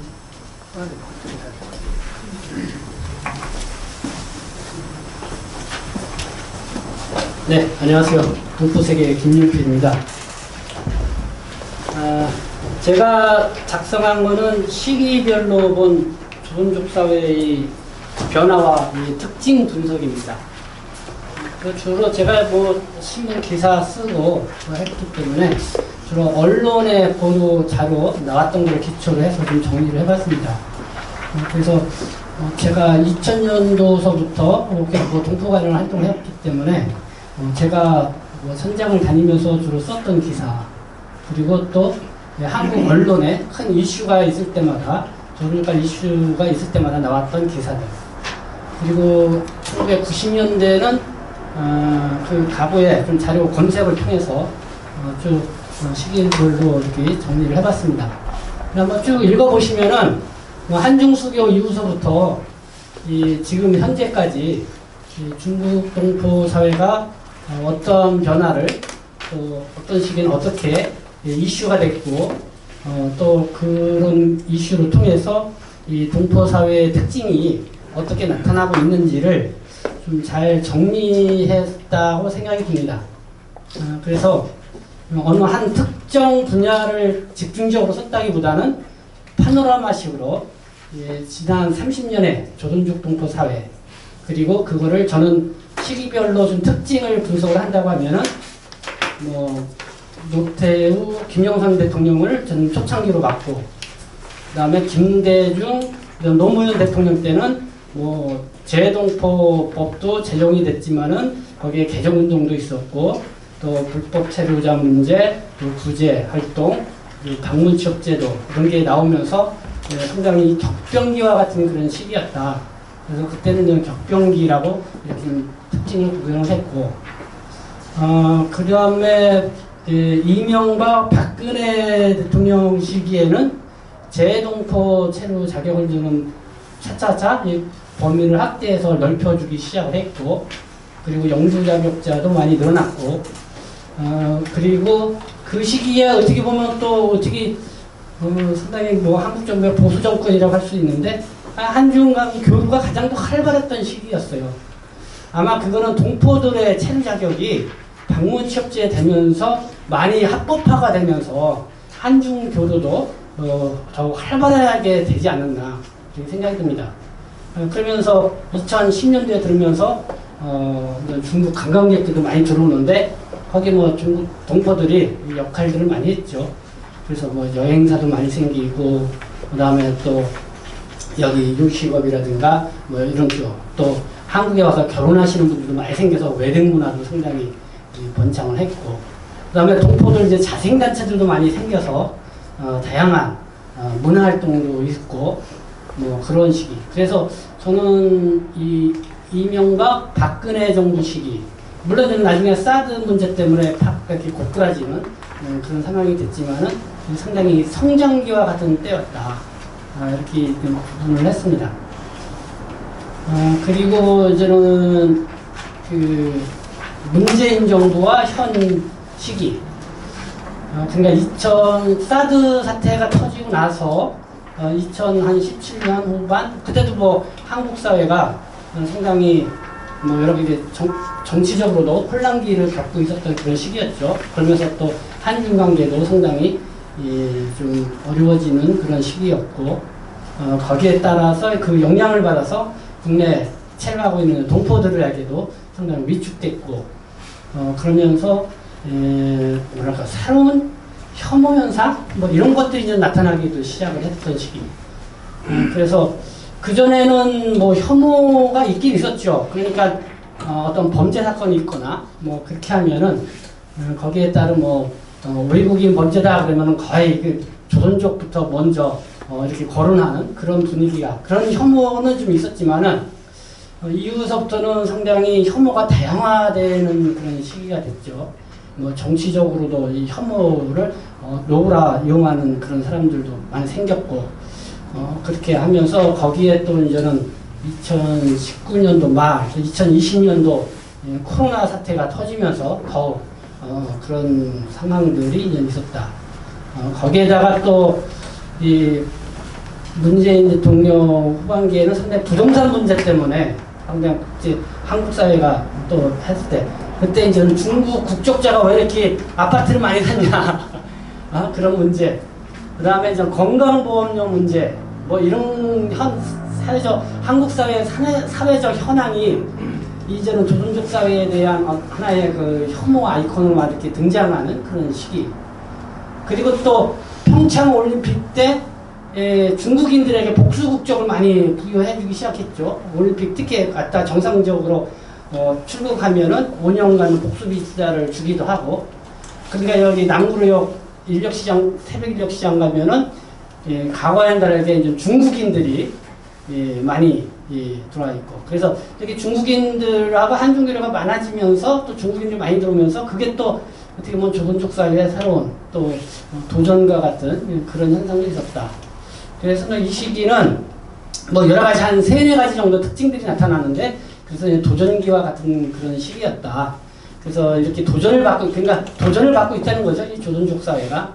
그래서 이것을 어떻게 그냥 극복을 해 나가야 될 것인지 그거는 우리의 던져진 과제가 아닌가 생각합니다. 그래서 그 부분은 계속해서 좀 고민을 해 나가야 할 그런 상황이라고 생각이 드는데 어쨌든 그런 30년을 이렇게 파노라마처럼 이렇게 그 팩트를 중심으로 해서 했고 때로는 그 동포 정책에 대한 좀 우리가 대놓고 뭐 비판이랄까 하지 못했던 부분도 간혹 있습니다. 그래서 여러분들 보시고 그런 평가를 해주시면 될 것 같습니다. 어쨌든 저는 요거를 정리를 하면서 그래도 이 조선족 동포 사회에 대해서 좀 더 이렇게 뭐랄까요? 그 현상만 딱 보는 게 아니라 이런 맥락을 보고 좀 이해하는 그런 폭을 좀 넓혔으면 좋겠다라는 생각으로 이렇게 정리를 해봤습니다. 네, 이상입니다. 네, 감사합니다. 네, 홍인표 교수님, 네, 부탁드립니다. 예, 저는 그 사회 분야에 대해서 좀 써달라 이렇게 주문을 받았는데 막상 쓰려고 보니까 사회 분야라는 게 너무 막연하고 그래서 아마 저한테 청탁한 게 제가 한중국의 미래발전위원회 그 사회문화분과위원이기 때문에 청탁을 했다 이렇게 생각을 했는데 그러다 보니까 이걸 어디까지 해야 될지 말아야 될지 망설이다가 무언고 또 납품이 많이 늦었습니다. 아무튼 제가 이제 생각을 정리한 거는 일단 한정각의 미래발전위원회에서 우리가 사회문화분과위원회에서 다루었던 혐오 감정이라든가 이걸 어떻게 하면 해결할 것인가 이걸 한 파트를 하고 그 다음에 또 이제 말씀하시기를 이게 또 조선족을 넣어야 된다 조선족 동포를 넣어야 된다 해가지고 그러면은 조선족 동포들이 우리 사회에 그러면 어떤 영향을 미쳤는가 그래서 이 내용 자체를 보면 이제 그게 2번째 파트고 3번째 파트는 한국인과 조선족 동포 간의 인식의 변화 그렇게 이제 3파트로 접근했습니다. 그러다 보니까 뭐라고 얘기할 수 없을 정도로 이렇게 좀 어수선하게 돼버렸는데 그렇게 다양하게 접근을 했다고 말씀드리고요. 그래서 제가 하고 싶은 말은 마지막 결론 부분에 한국 정부는 이제 조선족 동포를 갖다 동포로 인식하고 재반 정책을 갖다가 좀 더 적극적으로 펴야 된다고 주문을 하고 그 다음에 한국 사람들도 과거에 느꼈던 그런 그 인식에 대해서 이제 변화할 때가 왔다는 거고 조선족 동포들도 이제는 한국 사회 일원으로서 좀 더 적극적으로 참여해달라 이렇게 3자가 각자 노력해야 된다 이런 식으로 제가 결론을 맺었습니다. 이제 제가 쓴 글은 그 정도 얘기하고 이번에 저는 이 글을 쓰면서 갑자기 조선족 동포에 대해서 새롭게 생각을 하게 됐어요. 뭐냐면 제가 중국에 처음 간 것이 89년 8월입니다. 그때가 천안문 사태 일어나고 난 다음에 석 달 뒤인데 그때 가서 저를 안내한 사람이 그 조선족 그분이 화령 출신이라고 하는데 이분이 바리톤이에요. 임용렬이라고. 그분이 이제 저를 갖다가 이분은 이제 북경의 허핑이 베이콜의 임용렬 가수입니까? 예? 가수. 예, 맞습니다. 가수. 그분이 중앙악단에 있었어요. 중앙악단이 허핑이 베이콜인데 거기서 제가 묵었던 호텔이 CM 한전인데 그까지 자전거 타고 먼 거리인데 그까지 와서 저를 갖다 안내해주고 그런 기억도 나고 또 제가 90년 9월에 이제 북경 아시안 게임 때 그때 취재를 가서 한 달 동안 북경에 머물다가 끝나고 난 다음에 하얼빈의 어떤 분이 안중원이사 흉상을 만들었다고 또 제보를 하셔가지고 제가 그때 흑룡강에서 하얼빈까지 갔습니다. 그 갔을 때 거기서 흑룡강 신문의 심수복이라고 편집국장을 만났는데 이분이 그런 말씀을 하시는 거예요. 홍학지라고 항미 원조 전쟁 당시에 중국 인민지원군 부사령관 한 분이 있는데 이번에 회고록을 냈는데 자기 생각에는 이거 한국에 한번 소개해줬으면 좋겠다. 그래가지고 나중에 그 책을 보내주셨어요. 그때는 이제 아마 이민일본 갔나고 그랬는데 그 책을 보내줘가지고 그걸 제가 91년에 그때 한중수교 하기도 전이지 않습니까? 그때 제가 다니던 경향신문에 38편을 걸쳐서 연재를 하고 책을 갖다가 내고 그랬는데 신문에 연재하는데 어떤 분이 찾아오셨어요. 이상영이라고 이분도 역시 조선족 동포인데 군사과학원의 연구원입니다. 대교 출신인데 이분이 그때 친척 방문으로 서울에 왔을 때 자기가 이거 보고 아니 홍학기 장군 회고록을 갖다 한국의 신문에서 이걸 번역해서 연재하느냐 신기하다 해서 신문사를 찾아왔어요. 그래서 그분이 하시는 말씀이 이 홍학기 장군한테 허가도 안 받고 이렇게 해도 되나? 그래서 아니 뭐 허가나마나 연락이 안 되는데 어떡하냐고 했더니만 이분이 자기가 홍학기 장군한테 연락해가지고 하겠다 해서 나중에 94년 5월 2일 날 제가 상해에 갔을 때 그때 홍학기 장군하고 만났습니다. 직접 만나서 그 다음 책도 번역을 했고 홍쉐즈? 예, 홍쉐즈. 홍쉐즈 만났으면 대단하네. 근데 이거는 뭐 교수님 여기 전부 대단하신 분만 오셨어요. 홍쉐즈 다른 거야. 근데 이게 꽤나 했을 걸, 그 사람이? 예? 중앙위원도 아마 꽤나 했을 걸. 그분이 뭐 정여 부주석이지 않습니까? 그래서 그때 만났을 때, 제가 만났을 때, 그 전국 정여 부주석인데. 전환기 장군이 홍쉐즈 밑에서. 밑에 있었죠. 여기 알고. 근데 전환기도 그리 컸는데. 아니, 근데 나중에 제가 전환기 장군 만나서 홍쉐즈 얘기하니까 얘기를 하기 싫어하더라고요. 그래서 목소리 생겼어요. 제가, 그렇죠. 뭐 좀 그런 거 같아요. 예, 아무튼 임용렬, 그 다음에 이상영, 그 다음에 또 한 분이 더 있는데 하여튼 여러분들이 그러니까 초창기 한중수교 앞서 그 다음에 한중수교 직후 이럴 때 제가 많은 도움을 받았다는 걸 그동안 깜빡 잊었더라고요. 보니까 사기가 급해가지고 그래서 이번에 이걸 쓰면서 그분들이 저한테 준 은혜를 다시 한번 생각하는 기회가 됐습니다. 감사합니다. 근데 기억력이 좋으시다. 수십 년 전에 나 같은 사람 이름을 다 기억하고 있어. 나는 어저께 만난 사람이 모르겠는데. 임용렬이. 자, 임용렬. 저 네. 같은 회사. 아, 그렇습니까? 공공단에 있다가 갔어요. 아, 갔어요? 네, 고개 좀 다시 한번 해주세요. 남자 종무 아니에요? 네. 남자. 자, 우리 이제 마지막 한 분 남았습니다. 이제 시간이 많이 흘렀기 때문에 우리 김종용 우리 소장님. 마음을 좁혀서 마지막에 제가 아까 얘기했는데요.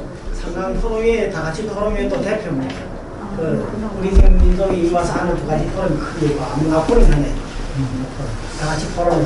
워낙 토론회 대표는 이동열 우리 회원입니다.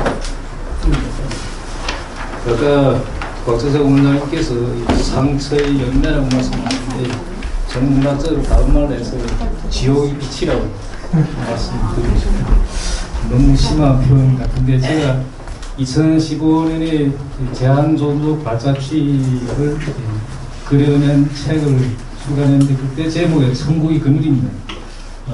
천국이라고 하는데 좀 그늘만 그런 식으로 그렇게 썼는데 지금쯤 책 출간하면 아마 그런 제목 안 썼을 겁니다.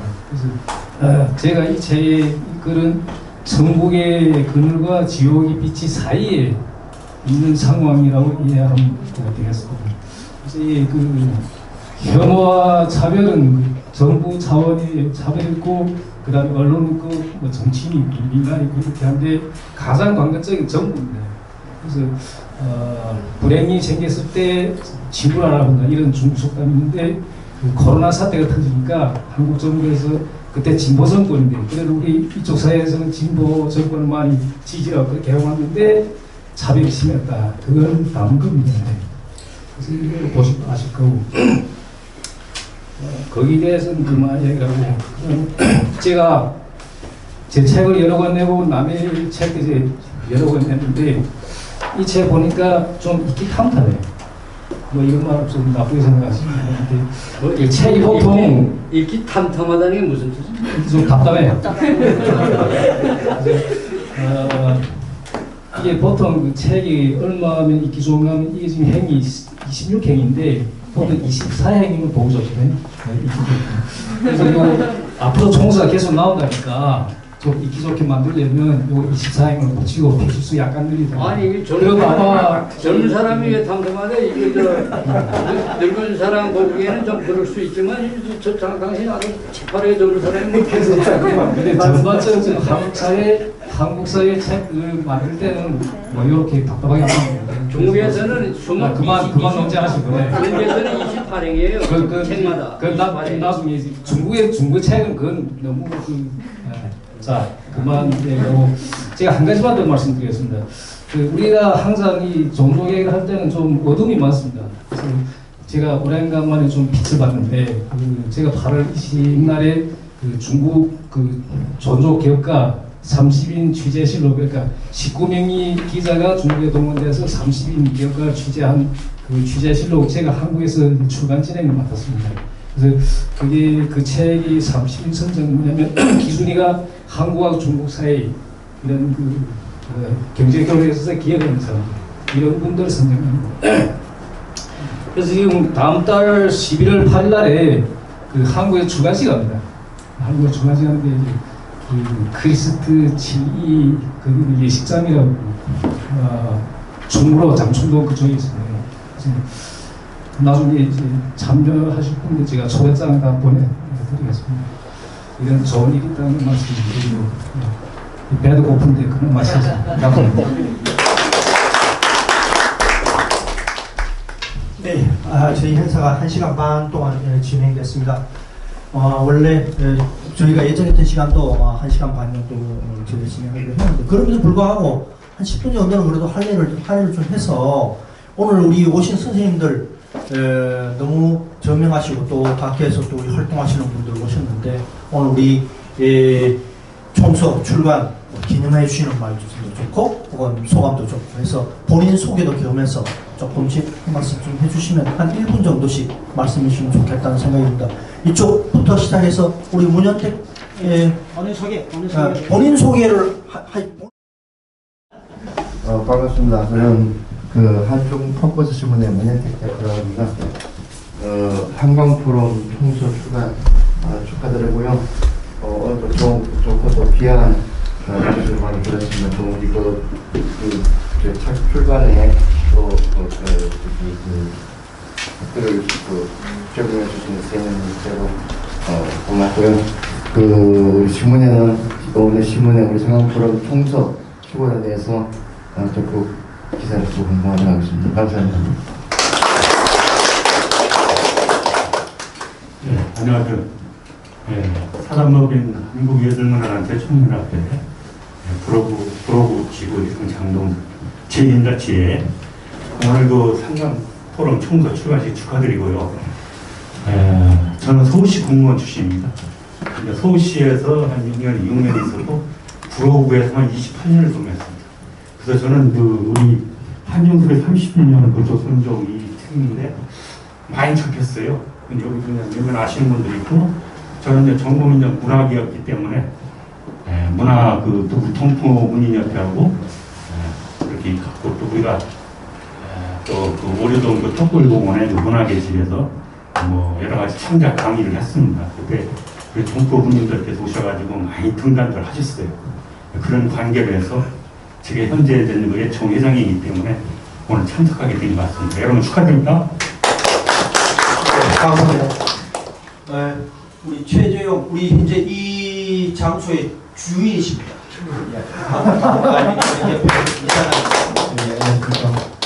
여기 한국야구인통합협회 이사장 최재영이고요. 많이 뵀던 분들이 많은데요. 앞으로 뭐 행사 있을 때 미리 좀 교류해 주시면 뭐 같이 할 수 있으면 좀 좋겠고요. 그리고 또 여기에 참석하고 싶어 하시는 저희 사단법인 회원들이 있었는데 걱정은 안 된다고 이런 20명으로 제한돼 있어가지고 저 하나 겨우 키워받아가지고 왔습니다. 다음부터는 좀 넓은 장소에서 원하는 사람 다 참여할 수 있게 이렇게 유명하신 분들도 많고 너무 몰입해가지고 정신이 한 시간 만에 어떻게 가는지 모르겠어요. 그래서 이런 좋은 말씀 같은 경우에는 장소가 넓어가지고 많이 참여할 수 있으면 좋겠습니다. 다음에 또 뵙겠습니다.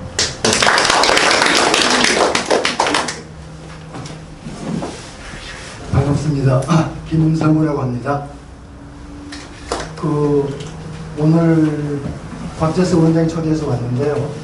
동포사회 여러 주역들을 만나서 오늘 많이 배우고 참 뜻깊은 행사라고 생각합니다.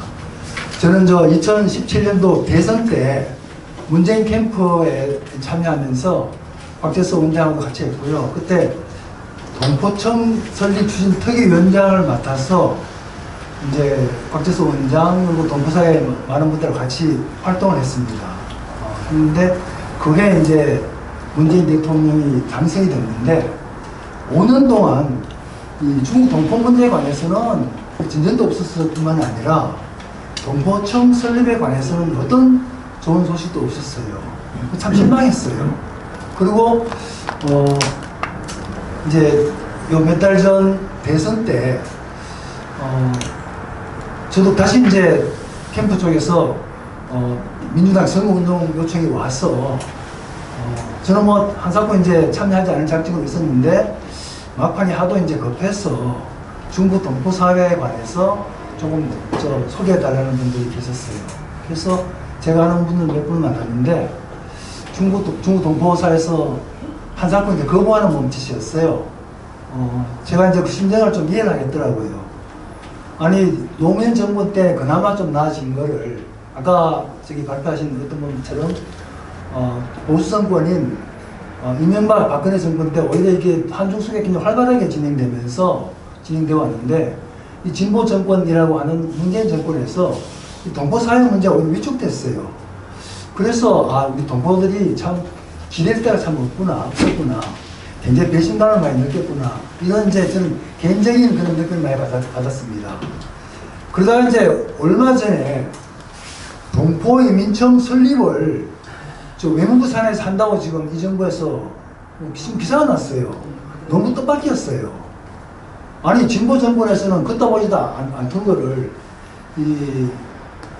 기대하지 않던 이 보수 정권에서 지금 뭐 하겠다고 하는 거잖아요. 제가 아까 말씀드린 대로 2017년도에 동포청 설립 추진 특위위원장을 맡아서 했는데 아무런 생각도 없고 아무런 관심도 못 받고 지금 끝난 다음에 지원해준 놈들도 없었어요. 이 정권에, 그 당시 정권에서. 그래서 제가 이게 정책 결정 메커니즘에 관한 제가 이해를 잘 못한 건가. 정비 그 메커니즘에 관한 이해를 부족한 그런 생각을 좀 했는데 마침 곽재석 원장을 좀 만나고 싶어서 했더니 오늘 이 소식을 전해줘서 참석했는데 이렇게 많은 전문가분들과 훌륭한 분들이 계시면서 관심이 많는지를 오늘 보고 참 많이 느꼈어요. 동포사회가 우리 사회 한쪽의 한 주역임에도 불구하고 특히 이제 해외 거주냐 뭐라 그러죠? 이주민으로 보면은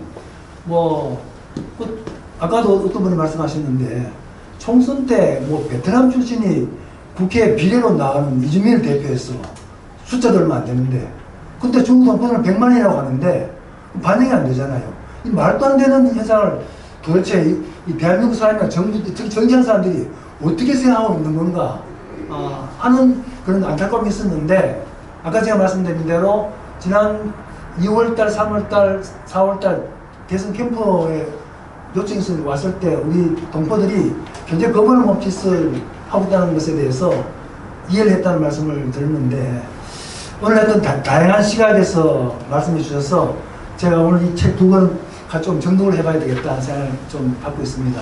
최근 전에 이제 지금 뭐 생각도 안 나는데 극중세 극복한다는 뜻의 제가 바람이 경상도 사람이라서 이게 좀 신났습니다. 극중세계라고 하는 그 책을 전 상원부 장관이 여러 뭐 단체를 만들어서 집필한 책이 있어요. 경제 정치 분야 있는데 제가 이제 관심 있어서 좀 빌려가지고 조금 천문을 보고 있는 상황인데 마침 오늘 이런 포럼 보고 왔던 이런 모임과 앞으로 연구는 굉장히 소중할 것 같아요. 왜냐하면 그 극중세계의 집필자가 하는 말은 아직도 우리는 중국을 모른다 이렇게 시작하고 있거든요. 중국을 모르면서 중국하고 교역하고 정치해가고 한다는 것이 도대체 중국을 극복하는데 무슨 도움이 되냐 하는 이야기를 한 것이거든요. 그리고 이제 제가 아까 이 책을 보면서 얼핏 박재석 원장이 쓴 한미 원조 뭐 이게 의용문장이 좀 많은데 좀 정독을 해봐야겠다는 생각 좀 했습니다. 제가 좀 뭐 길게 좀 말씀드릴 좀 시간이 된지 모르겠습니다. 여튼 좀 많이 배우고 많은 분들 만나서 너무 반갑습니다. 감사합니다. 뒤에 한 사람이 이를 숨기서 들어가면 되겠네. 안녕하세요. 반갑습니다. 제가 저번 때 한번 그 모임에 참석을 해가지고 여기 보니까 이제 얼굴이 익히 알게 된 분들 많이 계시는데요. 저는 짧게 하겠습니다. 지난 6월 30일부로 법무부 출입관에서 서울청 세종로 출장소 소장으로 이제 퇴직을 했습니다. 그리고 현재는 법무부인 민에서 전문위원으로 지금 근무를 하고 있습니다. 아무튼 저는 오늘 가장 큰 목적은 책 2권을 얻어간다는, 사실 얻어가려고 오지는 않았습니다. 그래서 저는 필요하면 정말 사서 보려고까지 이렇게 했었는데 이 소중한 책을 주셔가지고 고맙습니다. 네, 감사합니다.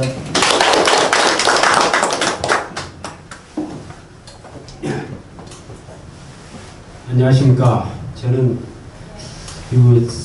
생각지도 못했는데 친구 사무실에 놀러 왔다가 친구 따라 강남 간다고 어쩌다가 여기까지 오게 됐습니다. 저는 현재 광주 출입국 관리사무소 소장으로 재직하고 있고 현재는 지금 퇴직할 때가 다 되어서 사회 적응 훈련 중에 있습니다.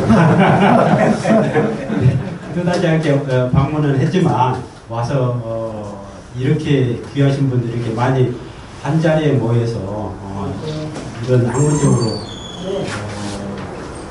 조선족 문화 또는 뭐 그동안 역사에 대해서 책으로 발간한다는 것에 대해서 굉장히 신선한 충격이었고 저도 이 책을 잘 정독해 보도록 하겠습니다. 감사합니다.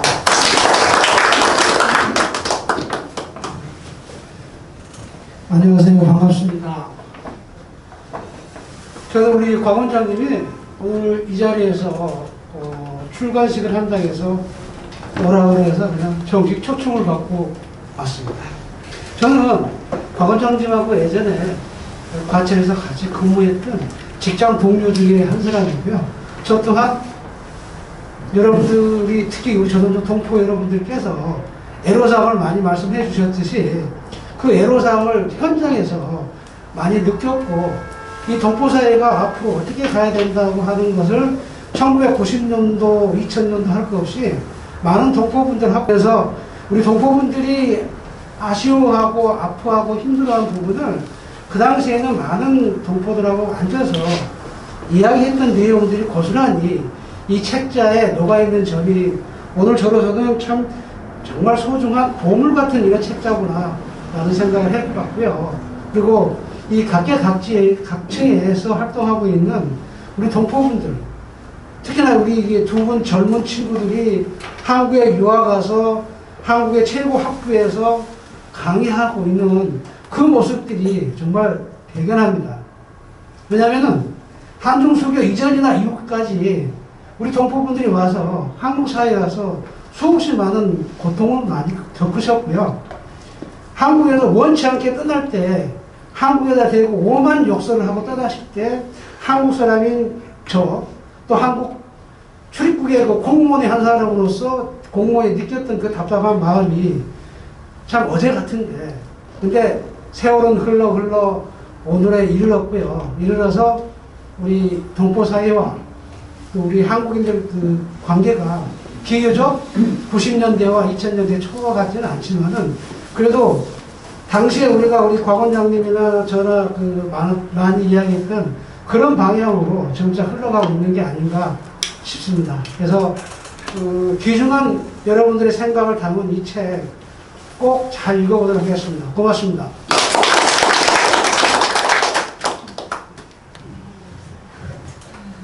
예, 안녕하십니까. 저는 사단법인 남북경협 국민동본부 사무처장 신수식입니다. 반갑습니다. 오늘 사실 여기 알고 저랑 안면에 있는 분도 계시고 이제 없는 분도 계시는데, 사실 저는 여기 상강포럼 총수 출간식이 있다는 걸 잘 몰랐어요. 근데 이제 우리 이장희 한국외대 명예 교수님께서 아까 전화가 오셔가지고 오늘 이 행사가 있다는 이야기를 듣고 가고 있으니까 시간 되면 같이 갔으면 좋겠다고 해서 왔습니다. 먼저 이 상강포럼 총수 출간식을 진심으로 축하드리고요. 제가 앞에 여기 아까 교자들과 또 앞에 이렇게 인사드린 분들의 말씀 들으면서 제가 한 두 가지만 좀 드리고 싶은 말이 있습니다. 어디나 인간이 사는 세상은 사실 좋은 점과 나쁜 점이 다 공존합니다. 완전한 천국도 없고 완전한 지옥도 없죠. 사실 우리 제중 우리 조선족 동포들께서 한국에 오셔가지고 많은 고생을 하셨을 거라고 저는 생각해요. 그런데 또 우리 한국 사람들도 중국 갔을 때 그들이 다 원하는 대로 다 마음에 들어서 그렇게 살지는 않을 거라고 생각합니다. 결국은 이제 서로 함께 도와서 노력해서 자기들이 살고자 하는 그런 어떤 사회를 만들어가는 거잖아요. 그런 점에서 저는 드리고 싶은 이야기가, 사실 여기 많은 분들이 와 계셔서 살고 있지만 이 출간이 단순하게 어떤 책자의 출간으로서의 어떤 의미보다는 이것이 첫째는 우리 조선족 동포들에게, 두 번째는 한국인들에게, 그리고 또 아니면 여기 이주한 어떤 그런 다른 민족들에게 이 책이 주는 의미가 저는 좀 긍정적이었으면 좋겠다.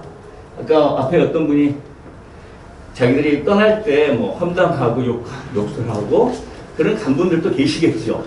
그렇다고 해서 그분들이 옳다 그르다를 떠나서 이 책이 갖고 있는 의미가 무엇인지 저는 그것을 좀 생각해 봐야 된다고 봅니다. 특히 제가 보기에는 어쨌든 우리가 원하든 원치 않던 사실 우리가 정치적, 국제 상황이라든가 이런 어떤 환경에 의해서 사실 많은 변화 또 그런 어떤 영향을 받습니다. 사실 우리가 한중수 30년이 됐지만 좋을 때도 있고 나쁠 때도 있고, 오히려 또 미중 간의 어떤 관계가 안 좋아짐으로써 지금 상당히 또 우리가 한국과 중국 관계가 아주 또 오묘해지는 이런 상황 속에 저는 어쨌든 이 출간이 좋은 의미로 좀 그런 어떤 상징성을 가지고 읽혀지는 그런 어떤 기회가 됐으면 좋겠고 앞으로 더욱더 발전하기를 바라겠습니다. 감사합니다.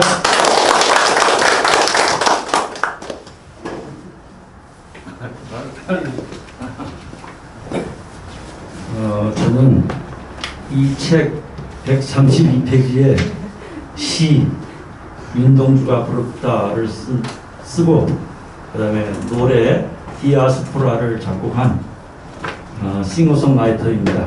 그리고 요 말씀 전에 제 2006년부터 하고 있는 제1실용음악학원이 있습니다.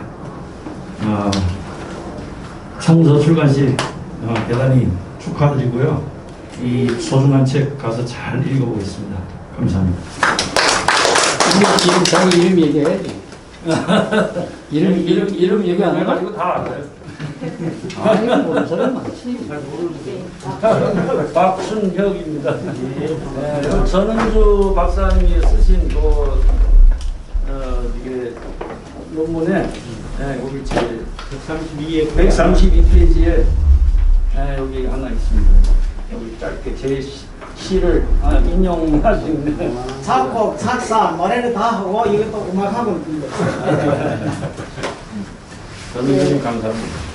한국에서 연예를 한 50년간 한국수교 되기 전에 1212년도에 한민족 세전에 와서 그때는 노태우 대통령도 만나고 이러면서 한민족과 그 문화 노래로 처음으로 우리 여기 한국 포커스 신문사에 노현택 대표님이 초청을 여러 번 해서 왔다 갔다 이렇게 하다가 2013년부터 지금 한국에 있으면서 동포 사회의 이런 모임도 그렇고 한국 각 단체들의 저는 이런 모임을 아마 제가 많이 갔어요. 근데 큰간에 좀 안 다녔는데 그랬지만은 오늘처럼 이 자리처럼 이렇게 가슴이 뜨겁고 아까 이제 이 젊은 교수님이 말할 때 제가 이렇게 김동문 선생님한테 내가 서두에 말하는데 눈물이 나지. 너무 우리 조선족의 미래가 보이고 또 희망도 보이고 두 분 정말 저희 자식 같은 이런 분인데 너무 감사합니다. 다시 한번 장영을 대표님으로 이렇게 초대해줘서 그리고 우리 중국에 계신 이 발표하신 분들 정말 너무 존경스럽고 저 여기껏 어디 가서 책을 받아오면은 대강 이렇게 둘러보고 그림 보고 안 봐요. 정말 이렇게 원래는 저는 연극 배우입니다. 연극 배우고 영화 배우인데 중국에서는 또 그 상황에 따라서 그렇게 너무 배우지 못했고 역사 공부도 못했고 무대에서 역사 배경을 가지고 공연은 많이 하고 뮤지컬도 했지만은 제대로 된 공부를 못했습니다.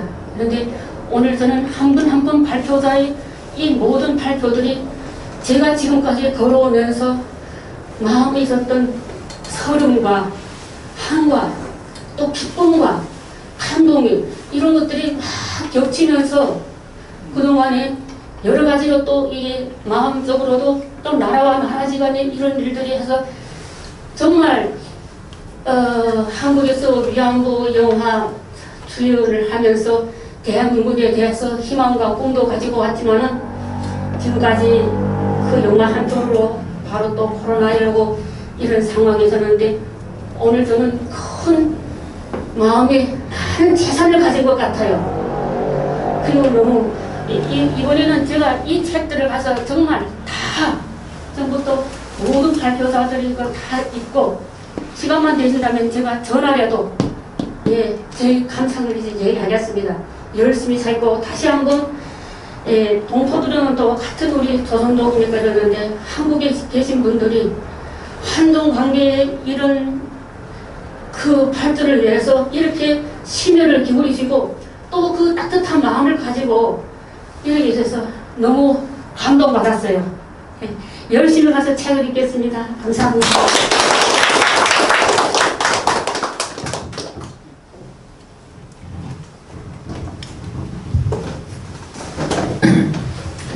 저는 동국민국회 이분실이랍니다. 감사직을 맡고 있고요.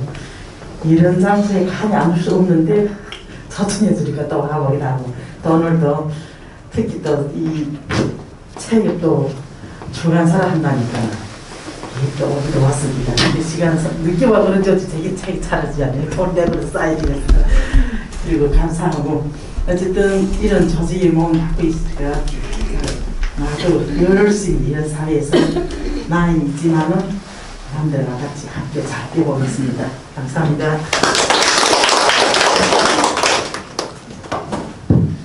예, 안녕하십니까. 저는 이제 장경률 대표님 소개로 왔고요.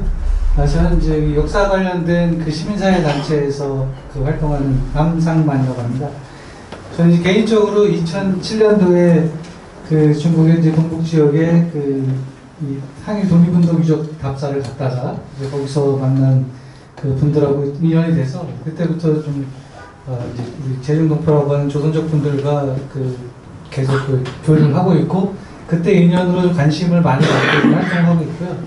저는 개인적으로 이제 한국에 이주하거나 뭐 교화해서 정착하시는 그런 분들의 적응을 그런 이제 관심 갖고 적응을 해주는 그런 활동도 좋지만 현지에 있는 그 분들이 어떤 민족적 정체성을 가지고 중국 사회에서 어떤 영향력 있는 그런 사람들로 성장할 수 있도록 우리가 좀 관심을 가져주는 그런 활동에 좀 관심이 있어서 지금 한 15년 동안 이제 같이 교류를 하고 있고 또 연길 지역에 그 이제 뭐 후대를 사랑한 그 후사모라는 단체가 있는데 2010년도에 만들어졌거든요. 그래서 같이 만들어서 교류를 하고 있고 그래서 저는 예, 코로나 전까지는 뭐 계속 뭐 한 10여 년 이상 이제 1년에 몇 차례씩 우리 회원들이나 또 다른 청소년들하고 이렇게 가서 교류도 하고 뭐 홈스테이도 하고 여러 가지 교류를 해서 현지 사회에 대한 또 이제 바른 또 이해도 해야 되고 또 그쪽 분들이 제대로 이제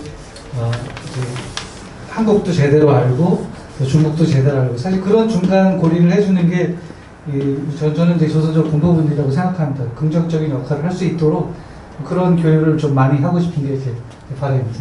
감사합니다. 네, 긴 시간 동안 함께 해주셔서 감사합니다. 이걸로서 회사 마치도록 하고요.